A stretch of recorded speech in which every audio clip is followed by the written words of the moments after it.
Assalamualaikum warahmatullahi wabarakatuh. Perkenalkan, nama saya Muhammad Ahyad. Saya mahasiswa UIN Syarif Hidayatullah Jakarta, program studi terjemah. Terbuatnya video ini bertujuan untuk menyelesaikan tugas UAS mata kuliah morfologi yang diampu oleh Dr. Zamzam Nur Huda SSMA Home.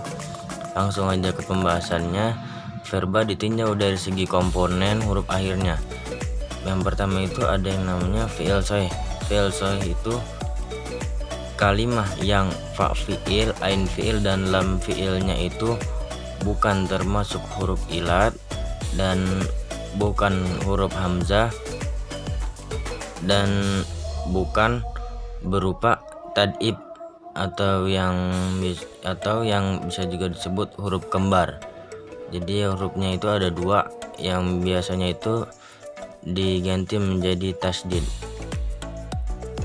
Langsung jadi fi'il sahih itu terbagi menjadi tiga. Yang pertama itu fi'il salim, fi'il mahmuz, dan juga fi'il mudho'ib dan fi'il mudho'ab. Fi'il salim yaitu setiap kalimat yang huruf aslinya tidak berupa huruf ilat, hamzah, dan tad'ib. Contohnya itu seperti fa'ala, karoma, zakaro. Dan lanjut ke fi'il yang kedua, yaitu fi'il mahmuz. Fi'il mahmuz itu setiap kalimat yang salah satu hurufnya berupa huruf hamzah berdasarkan huruf ilatnya. Fi'il mahmuz itu terdiri menjadi tiga. Yang pertama ada yang namanya mahmuz fa, ada yang namanya mahmuz ain, ada yang namanya mahmuz lam. Mahmuz fa itu fa fi'ilnya berubah menjadi hamzah, sedangkan mahmuz ain, hamzahnya itu terdapat di tempat ain fi'il, dan mahmuz lam itu hamzah yang terletak di tempatnya lam fi'il. Contoh mahmuz fa itu seperti lapas akala, yakulu aklan. Dan contoh mahmuz ain itu seperti sa'ala yas'alu su'alan. Contoh yang ketiga itu contoh dari mahmuz lam itu seperti kalimat qara'a yaqra'u Qur'an, qira'atan Qur'anan. Lanjut ke fi'il mudho'ab. Fi'il mudho'ab yaitu fi'il yang salah satu huruf aslinya diulang dan tanpa adanya tambahan. Fi'il mudho'ab terbagi menjadi dua jenis. Yang pertama itu mudho'ab fi'il sulasi, yaitu kalimat yang huruf ain fi'il dan lam fi'ilnya itu sama, kemudian ditasdidkan. Contohnya itu seperti madda yamuddu maddan. Dan jenis yang kedua itu mudho'ab fi'il rubai, yaitu kalimat yang fa fi'il dan lam fi'il pertama terdiri dari huruf kembar, dan ain fi'il dan lam fi'il kedua juga terdiri dari huruf kembar. Contohnya itu seperti wazan fa'lala, yang mauzunnya itu seperti waswasa. Lanjut ke pembahasan yang kedua, yaitu fi'il mu'tal. Fi'il mu'tal ialah kalimat yang huruf aslinya baik salah satu hurufnya atau kedua hurufnya berupa huruf ilat. Fi'il mu'tal ini terbagi menjadi 5 macam, yaitu yang pertama fi'il misal. Jadi fi'il misal itu kata yang fa fi'ilnya berupa huruf ilat atau huruf pertamanya berupa waw atau waw. Jadi huruf pertamanya itu berupa waw, baik dalam bentuk fi'il mujarrad ataupun fi'il maz. lanjut ke pembahasan yang selanjutnya, itu fi'il ajwab. Fi'il ajwab itu adalah kalimah yang ain fi'ilnya berupa huruf ilat, baik dalam bentuk fi'il mujarrad ataupun fi'il mazid. Lanjut ke pembahasan yang selanjutnya, itu fi'il nakis. Fi'il nakis yaitu kata kerja yang huruf ketiga atau huruf yang bagian lam fi'ilnya berupa huruf ilat, baik dalam bentuk fi'il mujarrad ataupun fi'il mazid. Lanjut ke pembahasan selanjutnya, yaitu fi'il lafif, yaitu fi'il yang di dalamnya terdapat dua ilat yang termasuk huruf aslinya. Fi'il lafif itu terdapat dua jenis. Yang pertama itu lafif mafruk, yang kedua itu lafif makrun. Lafif mafruk itu adalah kata kerja yang huruf pertama atau fa fi'il dan huruf ketiganya atau yang disebut lam fi'il berupa huruf ilat. Dan lafif makrun yaitu kata kerja yang huruf kedua atau ain fi'ilnya dan huruf ketiganya lam fi'il berupa huruf ilat. Lanjut lagi ke pembahasan selanjutnya, verba dilihat berdasarkan susunan hurufnya. Itu ada yang namanya fi'il mujarrad. Fi'il mujarrad itu kata kerja yang semua hurufnya itu huruf asli, belum ada tambahan sama sekali. Fi'il mujarrad itu terbagi menjadi dua. Yang pertama sulasi mujarrad, artinya itu terdiri dari 3 huruf asli. Yang kedua itu rubai mujarrad. Rubai mujarrad itu artinya itu jadi ada 4 huruf yang asli. Lanjut ke yang pembahasan selanjutnya, itu ada yang namanya fi'il mazid.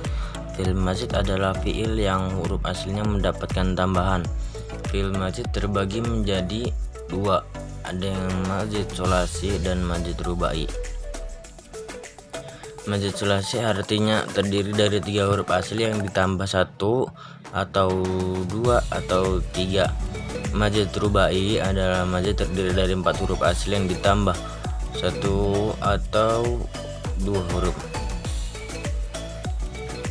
Fi'il memiliki wazan atau yang bisa disebut itu sebagai pola kata kerja. Yang pertama itu fi'il sulasi mazid dengan tambahan 1 huruf. Fi'il sulasi mazid dengan tambahan 1 huruf contohnya itu seperti yang menggunakan wazan af'ala yuf'ilu, yang mauzunnya itu seperti lapas akroma yukrimu. Lanjut ke fi'il sulasi mazid dengan tambahan 2 huruf dengan wazan in fa'ala yanfa'ilu, yang mauzunnya itu seperti lapas in kasaro yankasiru.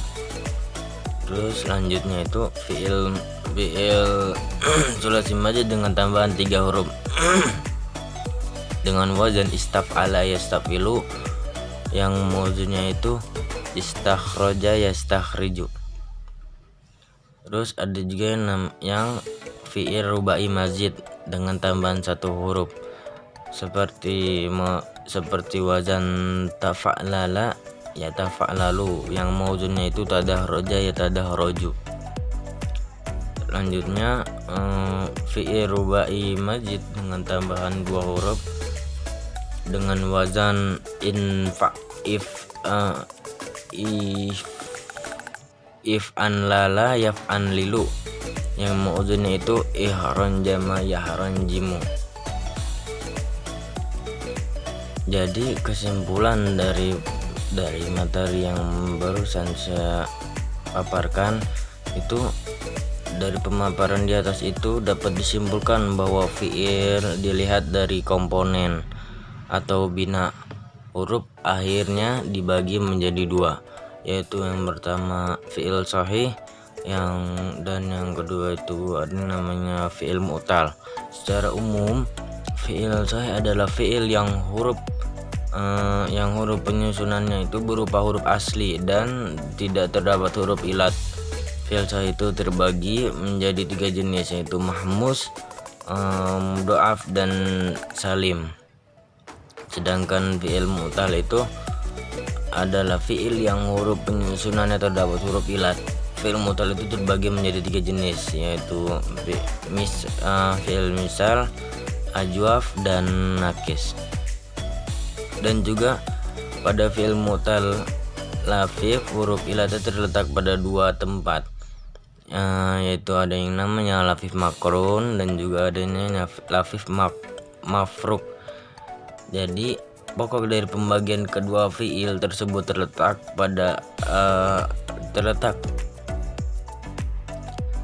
atau tidaknya huruf ilat. Adapun fi'il dilihat dari penyusunannya, yaitu fi'il mujarrad dan fi'il mazid.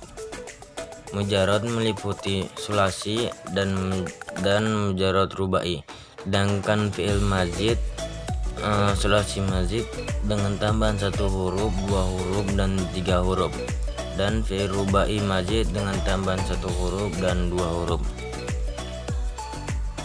Nah, selanjutnya dilanjutkan dengan membahas soal yang diberikan oleh dosen pengampu kita, dosen Dr. Zamzam Nurhuda M.Hum.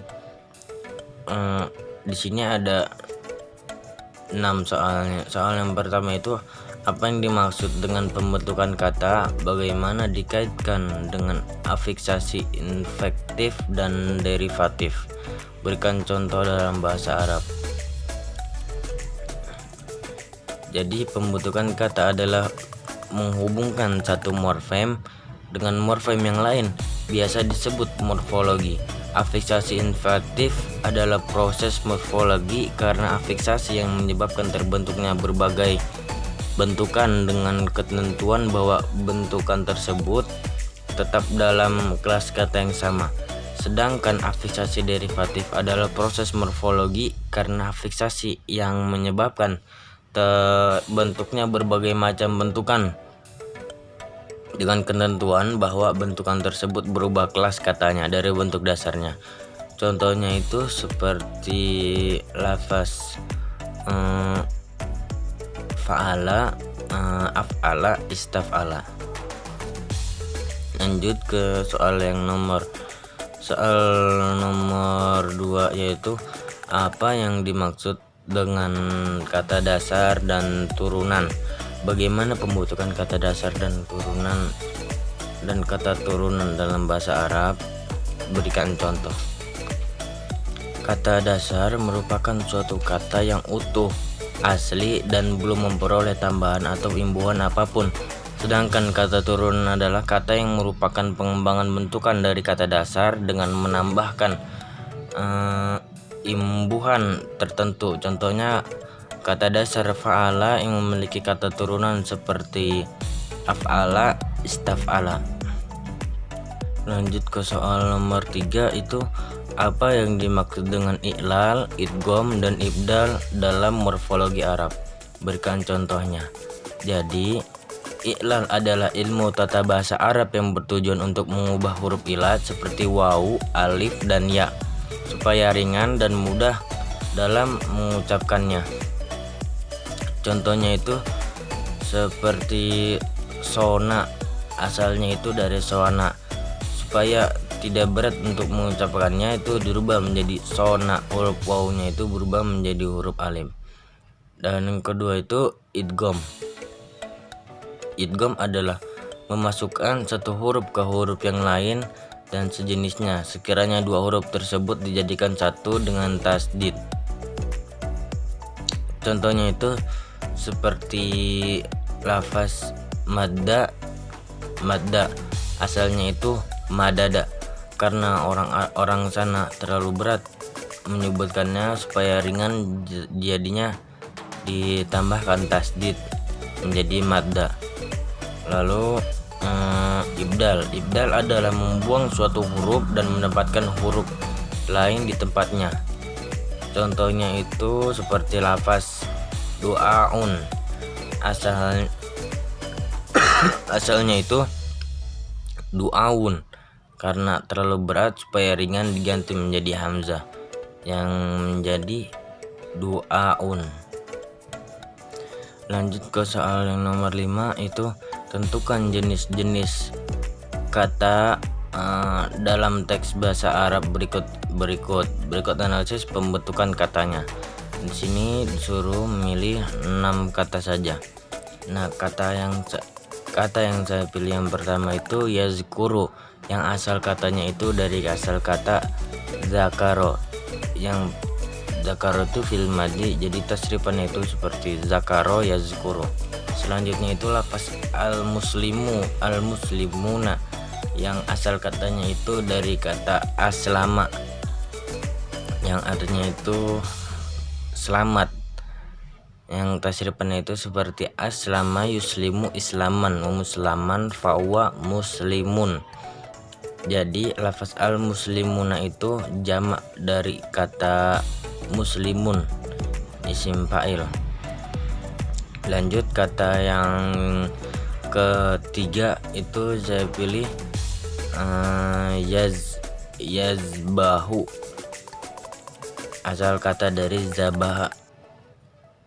Terus yang keempat itu dari yakulu, asal katanya itu dari kola yakulu kaulan, yang merupakan fi'il ajwaf waw. Selanjutnya itu taro asal katanya dari kata ro'a yaro ro'yan wa mar'an fawaro'in. Selanjutnya itu asal kata yang keenam itu ya beni, asal katanya itu dari kata bana ya beni. Lanjut ke soal yang nomor 6, bagaimana bagian pembagian atau macam-macam verba dalam bahasa Arab? Berikan penjelasan dan contoh. Jadi verba dalam bahasa Arab ada 3, yaitu fi'il madhi, fi'il mudhari, dan fi'il amar. Fi'il madhi itu merupakan verba dalam bahasa Arab yang menunjukkan kejadian masa lampau dari waktu berbicara. Contohnya itu seperti lafaz qala, yang artinya itu ia telah berbicara. Lanjutnya itu fi'il mudhari, yang merupakan verba dalam bahasa Arab yang menunjukkan kejadian masa kini dan masa datang dari waktu berbicara. Contohnya itu seperti lafaz yakulu, yang artinya itu ia sedang berbicara. Lanjut ke pembahasan selanjutnya itu fi'il amar. Fi'il amar merupakan verba dalam bahasa Arab yang menuntut pelaksanaan perintah setelah waktu pembicaraan. Contohnya itu kul, katakanlah olehmu. Sekian yang bisa saya sampaikan, kurang lebihnya mohon maaf. Bila ada jawaban atau pemaparan salah dari saya, mohon dimaafkan. Wabillahi taufiq wal hidayah. Wassalamualaikum warahmatullahi wabarakatuh.